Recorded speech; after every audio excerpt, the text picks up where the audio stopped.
Hi traders, Michael Patak here, founder of Topstep, and I am wildly excited to announce what I'm going to say right now. Topstep funded traders are now always one step away from funding.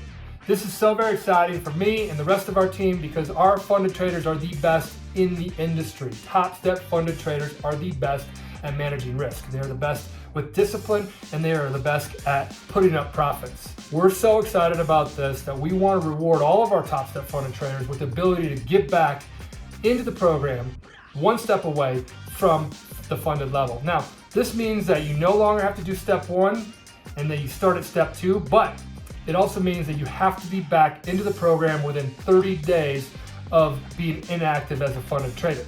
Now, if you were inactive as a funded trader, you have 30 days to kind of regroup, get your bearings straight, reflect, look at your trading plan, and stay in tune with the markets. That's the whole goal of getting you back in 30 days because you're in tune with the markets.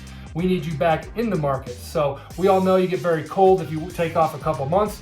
We want our funded traders to be back in the markets within 30 days if they lose their funded account for any reason. So that will allow you to start one step away from the funded level. So all of our funded traders will always be one step away from the funded level.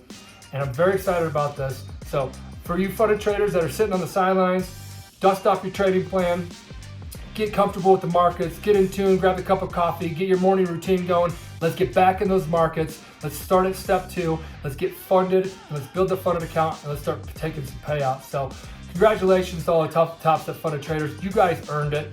We really appreciate all the work you've done and you are the best damn funded traders out there. So trade well, always trade for tomorrow, and we'll see you in the markets.